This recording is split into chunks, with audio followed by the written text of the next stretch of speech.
Welcome to my video.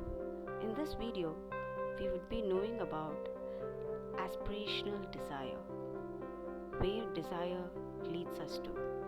This is Saranya Natarajan here. So long as an aspirant desires his own happiness, ease, respect and greatness, etc., his individuality is not destroyed. And without that happening, his separation from God continues. Until after our inner voice is completely free from desire, we do not need to aspire for God, as He would on His own be realized. Worldly desire initiates animal behavior, and with aspiration for God, humanity begins. Desire isn't meeting my mind's wish. It is desire that is the cause of sorrow, and without renouncing desire, nobody can achieve real happiness. How to gain happiness? Only in its pursuit. Man fails in his duties and degrades himself. With the birth of his desire, man turns away from his duty, his own self, and God, and comes face to face with the perishable world. Aspirants should neither hope to fulfill worldly desires nor despair from lack of fulfillment of godly aspiration. For the renunciation of desire, all are free, rightful, capable, and competent. But in the state of desires, none is free, rightful, capable, and adequate. As desires are steadily destroyed, so would saintness arise accordingly. And if desires increase, so would pity vanishes. The root of unrighteousness is desire itself. From mere desire, one gets no material benefits, and if one gets any, these never stay forever with him. Even though it is apparent, desire for material things is a great error. Life is harsh when alive people desire sensual happiness. Death becomes a suffering if man longs to live. If the desire for matter gets satisfied, one has to make effort. And if the desire for life can be achieved, man would try to avoid death. But by the desire alone, neither one gets the things one wishes, nor is he saved from death. All are free to renounce desire and are not dependent upon others. For satisfying desire, one is subservient upon others and none is free. The desire for happiness, hope, and enjoyment, these three are causes of all miseries. By giving up liking for enthralled things, one achieves the eternal truth. One wills happiness this way or that way. Such a dilemma means unhappiness. To desire respect for ourselves result in disrespect for us. To be covetous for a thing in the mind is wretchedness indeed. The desire for acquisition always makes one indigent. The wish for destructible is by itself the impurity of our inner soul, intellect, instinct, and ego.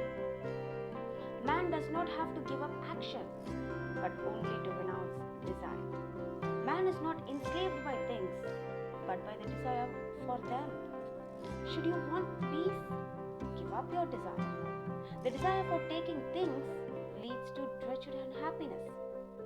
One who has desire within him, he somehow becomes dependent on others. To seek happiness for oneself is a demonic and bedeviled propensity. Just as one gets misery without seeking it, so one receives pleasure without desire. An aspirant should never desire for worldly happiness. Desire for enjoyment and hoarding both only lead to sin and are of no use. So renounce this desire. The desire for self-enjoyment and accumulation degrades man to worse than animals. Abjuring of the desire rises one higher than even the divine. What things belongs to us, we shall ever receive, and none else could take this away. So without seeking anything, do your duty. As I desire, so it should be. So long as we have such a wish, we cannot have peace. Even though man may be sensible, yet surprisingly he desires things having a beginning and an end. This is strange. In accepting one's existence through the body, man desires the perishable, and because of this, his stake hardens.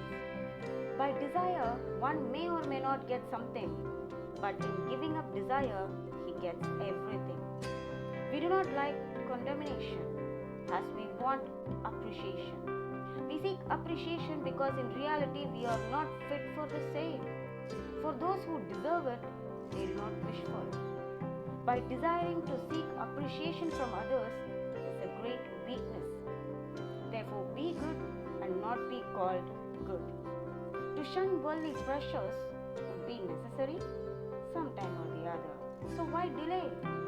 As far as possible, try to fulfill the hopes of others, but have no expectations from them. Ponder, if from whom you seek happiness, is he himself quite happy? Is he not unhappy? How could an unhappy person make you happy? The happiness one gets by forsaking desire could never be matched by satisfying desires. If you want fervent earning of God, then give up carving for the world. One who desires the ever-changing world and draws happiness from it, he also changes and passes through the cycle of births and deaths. What we could not keep forever with us, what use is it desire or acquisition? The feeling of want are caused by desire, and without desire, there could be no shortage.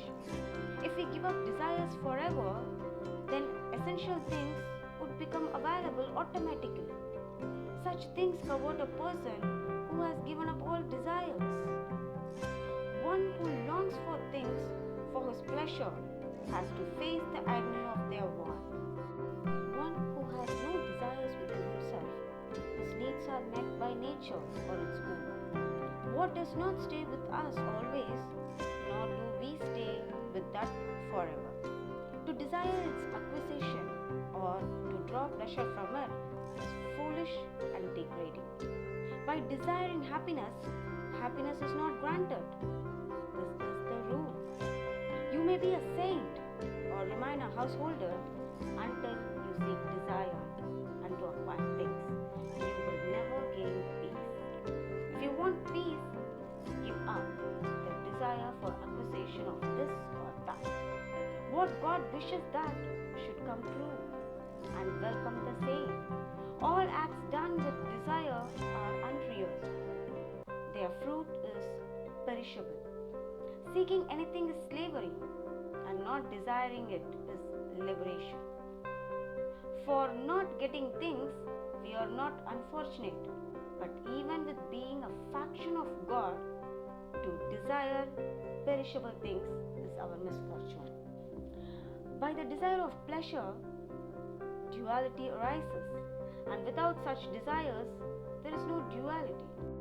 So long as we accept our body as our home, then our desires would not be wiped out. Reflect upon that we remain the same with or without fulfillment of our desires, then what did we gain by realization of our wish? And what loss we suffered from its non-fulfillment? What difference did it make to us?